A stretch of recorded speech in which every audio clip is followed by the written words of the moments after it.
Hi guys, today we're gonna talk about angles in right angle triangle.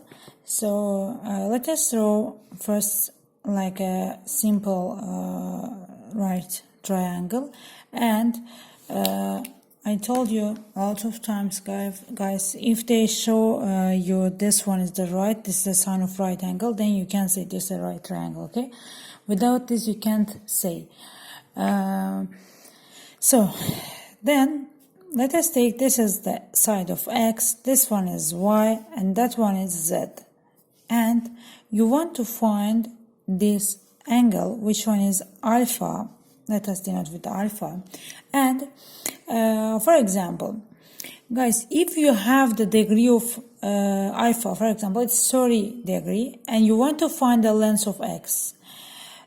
So for instance, guys, x is for that angle. For that one, this side is opposite side because it's in front of this angle. But that one is the adjacent because it's combined with this angle. Again, so right there, x is opposite, and y is adjacent. Then z is what? Hypotenuse.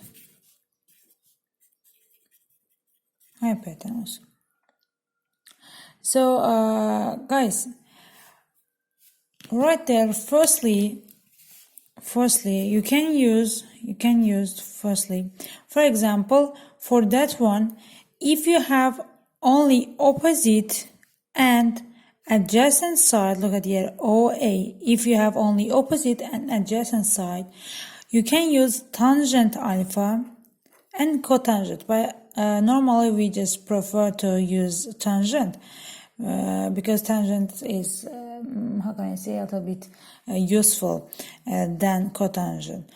But the cotangent you should write like that. For the cotangent you should write adjacent over opposite.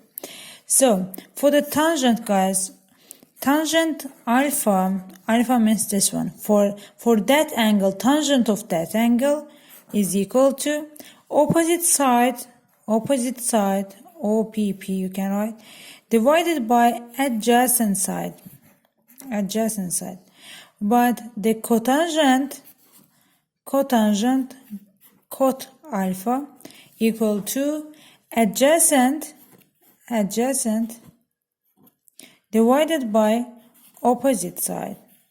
So we can say tangent and cotangent inverse of each other. So we can write tangent alpha is equal to 1 over cotangent alpha, and cotangent alpha is equal to 1 over tangent alpha.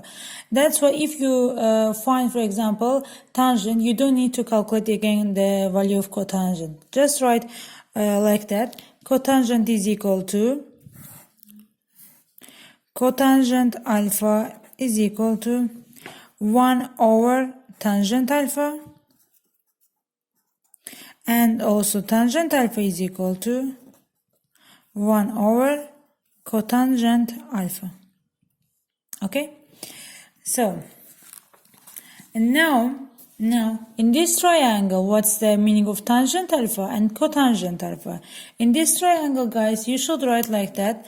Tangent alpha is equal to, if tangent alpha is opposite divided by adjacent, so what's the which one is the opposite and which one is the adjacent in this triangle? For that angle, guys, the opposite side is x, and adjacent side is y, like that. Did you see? A over y. But cotangent alpha gonna be what? Adjacent divided by opposite. That's why you should write y over x. Did you get? So let us write one example. For instance, we have one triangle like that, and that one is 30 degree, and this one is x, and that one is 4 centimeter, and we need to find the value of x, the length of the side of x. So guys, how can we find it? without tangent, cotangent, sine, cosine, trigonometry function, we can't find the measure of the length. So you should use angles for find the value of x. Look at here.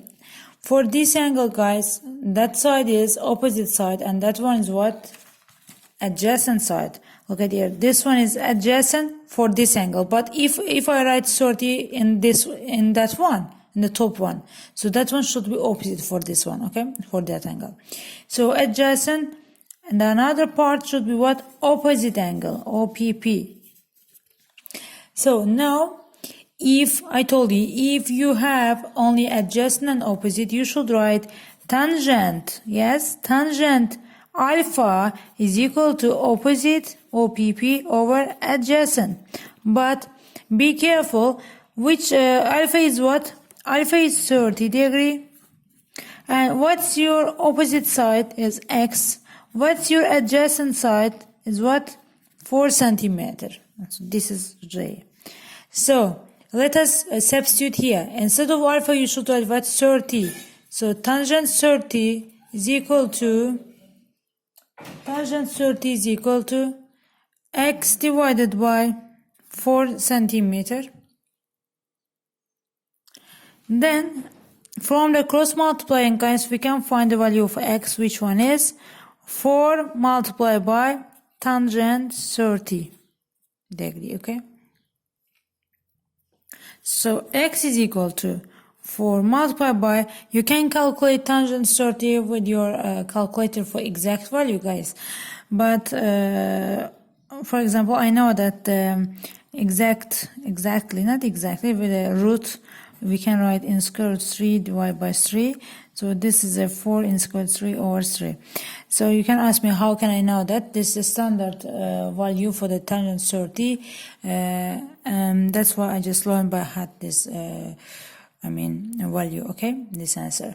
So guys, but if you want to find the answer as a decimal form, not root, so you can use your calculator for tangent 30. So on your calculator, you have tangent, sine, and cosine part. So write there 4 multiplied by press tangent, then write 30, okay? So you can find the exact value as a decimal form, okay? In decimal form. So that's it. But okay, that's it. But you can follow other videos about the sine and cosine, and also the arc function. About the arc function, I will explain you, okay? So thank you.